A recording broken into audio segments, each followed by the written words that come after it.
सासाराम में तीर्थ यात्रा से लौट रहे आंध्र प्रदेश के एक बुजुर्ग यात्री की बस में ही हार्ट अटैक से मौत हो गई। मृतक की पहचान आंध्र प्रदेश के एनटीआर जिला निवासी 76 वर्षीय बंडारू नागेश्वर राव के रूप में हुई है। बताया जा रहा है कि करीब 30 श्रद्धालुओं का दल काशी, अयोध्या और प्रयागराज समेत उत्तर भारत के विभिन्न धार्मिक स्थलों की यात्रा कर वाराणसी से वापस आंध्र प्रदेश लौट रहा था। इसी दौरान सासाराम के ताराचंडी के पास बस में अचानक उनकी तबियत बिगड़ गई और हृदय गति रुकने से उनकी मौत हो गई। मृतक अपनी पत्नी के साथ यात्रा पर निकले थे।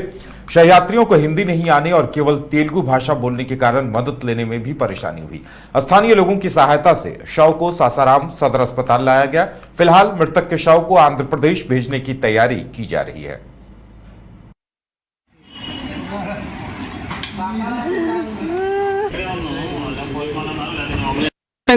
Of this person, sir. Heart stroke. Which state are you belong? Kasi tour. Kasi tour. From? Jagapeta, Andhra, NTR district. What is name of this person, sir? Bandar Nageswara. Age?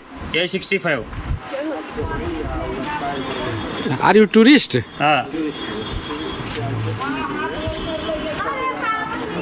What is your name? My name is Srinivas. You are also tourist, sir. From? Coming from 6th, 7th, 6th date में आएगा। हाँ. काशी, इलाहाबाद, अयोध्या, नैमिषारण्यम, पूरी, कोणार्क, गया, बुद्ध गया, वैसकाशी अन्य tourist అయిపోయింది। Return में जाता। You are traveling from bus? बस। कैमूर जिले के चर्चित रामगढ़ सूटकेस हत्याकांड का पुलिस ने सनसनीखेज खुलासा करते हुए पूरे मामले का पर्दाफाश कर दिया है। पुलिस के मुताबिक इस दिल दहला देने वाली वारदात को मृतक के ही छोटे भाई ने अपने साथियों के साथ मिलकर अंजाम दिया था। आरोपी ने अपने बड़े भाई, भाभी और उनके 2 बच्चों की बेरहमी से हत्या कर शवों के टुकड़े टुकड़े कर दिए। पहचान छिपाने के लिए शव के अंगों को सूटकेस और बोरों में भरकर अलग अलग जगहों पर फेंक दिया गया।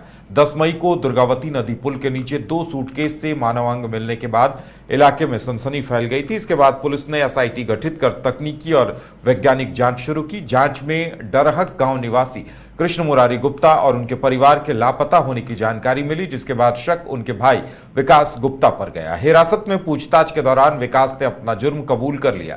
पुलिस ने आरोपी की निशानदेही पर हत्या में इस्तेमाल चाकू, स्कूटी, देसी कट्टा और अन्य सामान बरामद किए हैं।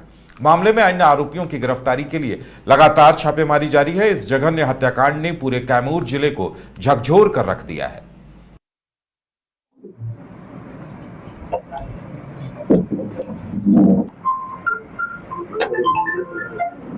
अत्यंत दुखद घटना हुई थी। दिनांक 10 मई को दुर्गावती नदी में 18 टुकड़े सबके विभिन्न अंग के टुकड़े मिले थे। देखने से ही लग रहा था कि इसमें 3-4 व्यक्तियों के ये टुकड़े हैं। इसमें हम लोगों ने एसएल की टीम, डीआईयू की टीम, हमारे रीजनल इंटेलिजेंस की टीम ने, हम लोगों ने उसमें इसको लगाया था। और आप अवगत है कि 12 तारीख को फिर अभेद जगह है कर्मनाशा नहर के बगल में, वहां पर 2 बोरियों में कसे हुए, बंधे हुए 100 के टुकड़े बरामद हुए थे। सबसे आश्चर्यजनक ये था कि कहीं किसी क्षेत्र से किसी मिसिंग की इस तरह की सूचना नहीं थी। सीमावर्ती जिलों में भी हमने संपर्क किया, अपने जिला में भी सभी जगह खबर पहुंचाया, लेकिन कुछ भी इसमें पता नहीं चल रहा था। ये पुलिस के लिए बहुत बड़ा चैलेंज था। लेकिन इसके बाद हम लोगों ने कुछ, हमारा सर्विलांस इनपुट थे, कुछ इसमें हमने तकनीकी अपनी चीज़ें प्रयुक्त की। और जो स्कूलों में बच्चे मिसिंग थे, क्योंकि जो 100 बरामद हुए थे उसमें 2 बच्चों के 100 लग रहे थे कि 2 बच्चों के, तो हम लोगों ने स्कूलों में, आंगनवाड़ी केंद्र में बच्चों की भी मिसिंग और सब चीज़ें पता की। फिर धीरे धीरे कंफर्म हुआ कि ये डहरक गांव के एक निवासी है कृष्ण मुरारी गुप्ता, उनके घर में तालाबंद है और वो पूरा परिवार अनुपस्थित है। उसमें फिर हम लोगों ने और कुछ अपने इलेक्ट्रॉनिक सर्विलांस और अपना जो मैनुअल इंटेलिजेंस है उसके माध्यम से हमने पता करना शुरू किया और चीज़ें धीरे धीरे करके खुलती गई। हमको लोकल लोगों का भी इसमें बहुत सहयोग मिला है। चीज़ें परत दर परत खुलती चली गई। सर जो हत्यारा भाई और इसी में हम लोगों को ये कंफर्म हो गया कि अस्पताली गुप्ता जी और उनके परिवार के साथ लगता है कोई हो गई घटना हो गई। हमने इसमें और अपने जांच का दायरा बढ़ाया और कृष्णधारी के भाई, छोटा भाई जो विकास गुप्ता है, उसको हम लोगों ने कस्टडी में लिया, पूछताछ की। चूंकि हमारे पास उसके खिलाफ कुछ एविडेंस था, उसके आधार पर उसने तुरंत स्वीकार कर लिया कि उसी ने कृष्णधारी गुप्ता, उनकी पत्नी और उनके दोनों बच्चों का घर में ही मर्डर किया है।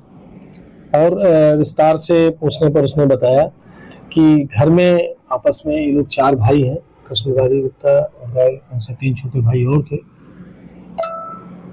कृष्णधारी गुप्ता गांव में रहते थे, बाकी 3 भाई इनके बाहर रहकर नौकरी करते हैं।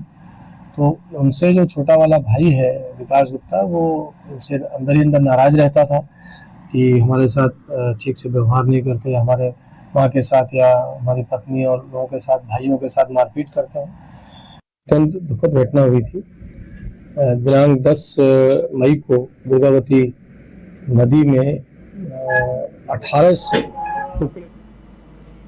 मुजफ्फरपुर में वंचित और बेसहारा छात्रों को शिक्षा की अलख जगाने के लिए पुलिस पाठशाला अब बच्चों के भविष्य को आर्थिक रूप से मजबूत बनाने की दिशा में भी बड़ा कदम उठा रही है।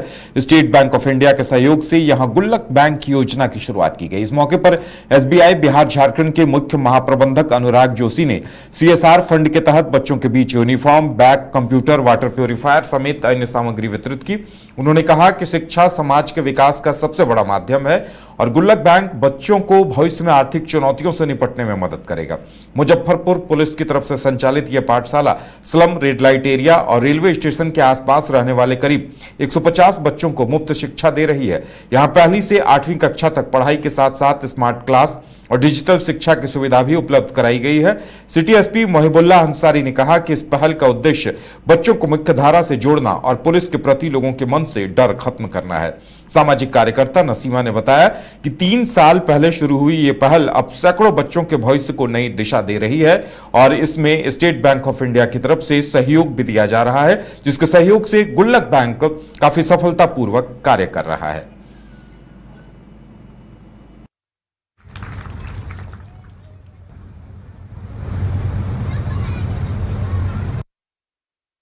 पहले मैं यहाँ नहीं आया था जब इसकी शुरुआत हुई थी और सब बच्चों को मैंने देखा यहाँ आते हुए, तो मेरा भी मन किया यहाँ आने का। फिर मैं यहाँ आया, यहाँ सर लोग जिस तरह पढ़ाते थे तो मैं उनके पढ़ाई को ज़ाय नहीं देने के लिए मैं भी बहुत अच्छे से पढ़ने की कोशिश की।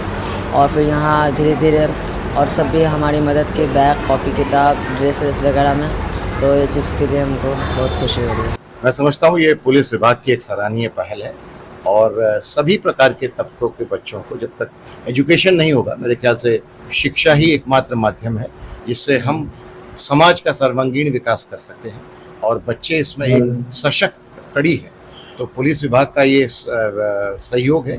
इसमें भारतीय स्टेट बैंक से जो भी बन पड़ा, हम संघ में जुड़ के ये प्रयास करते हैं कि ये बच्चे समाज की मुख्य धारा में जुड़े और जैसा आपने देखा अब ये 10th तक आ चुके हैं, ऐसे ही ये प्रयास आगे बढ़े और सक्सेसफुल हो और ये बच्चे समाज का और हमारा नाम रोशन करें, यही है हमारी। देखिए, ये पुलिस पाठशाला जो यहाँ पे कन्हौली टीओपी पिछले 3 साल से, ये 3रा साल चल रहा है, प्रारंभ हुआ। शुरुआत आप जानते हैं कि हम 15 बच्चों से किए थे, आज हमारे पास 150 बच्चे हैं।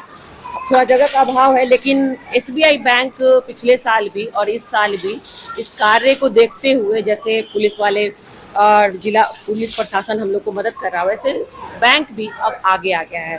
तो अभी जो रीजनल बिजनेस ऑफिस है एसबीआई बैंक का, उनके द्वारा जो सीएसआर फंड है उसके जरिए वो डायरेक्ट पुलिस पाठशाला के बच्चों के लिए यूनिफॉर्म, जूता, मोजा, पैंट, शर्ट और प्लस यहाँ पे जो ज़रूरतें थी उसको पूरा किया है। जैसे आप देख रहे हैं, पानी का यहाँ पे सुविधा थोड़ा सा और बढ़िया कर दिया गया है, क्योंकि बच्चे हैं, वो प्लास्टिक वाला था तो वो बार बार टूट जाता था। दूसरा, कंप्यूटर, चूँकि हमारे क्लास जो बच्चे हैं अब 10th में गए हैं, तो इस साल हमारा बच्चा 10th करेगा। हमारे पास कंप्यूटर शिक्षा के लिए थोड़ा सा दिक्कत हो रहा था, तो कंप्यूटर है और कारपेट है, तो जो छोटी छोटी चीज़ें हैं जो आवश्यकता है एजुकेशन को बेटर करने के लिए वो SBI बैंक की तरफ से सुविधा दिया गया है। पहले मैं यहाँ नहीं आया था जब इसकी शुरुआत हुई, तो और सब बच्चों को मैंने देखा यहाँ आते हुए, तो मेरा भी मन किया यहाँ आने का। फिर मैं यहाँ आया, यहाँ सर लोग।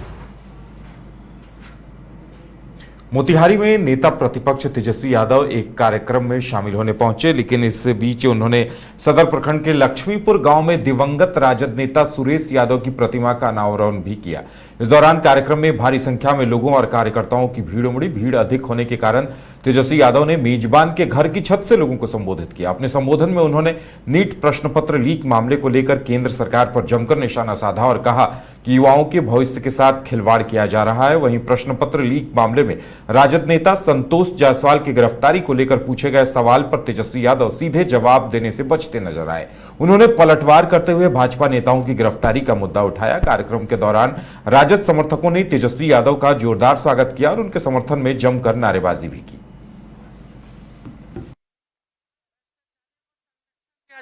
एनडीए की सरकार में भ्रष्टाचारियों को संरक्षण दिया जाता है, अपराधियों को संरक्षण दिया जाता है। ये कोई पहली बार नीट का पेपर लीक नहीं हुआ है, या बिहार में भी लगातार पेपर लीक होते रहे हैं। किसी भी बड़े अधिकारी को, भाजपा के नेताओं को सजा नहीं मिली है, ना कार्रवाई हुई है।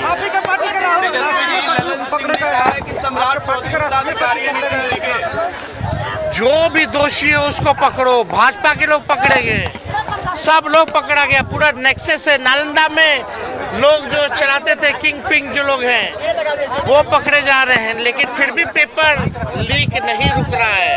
ये सरकार की जिम्मेदारी है। चलिए।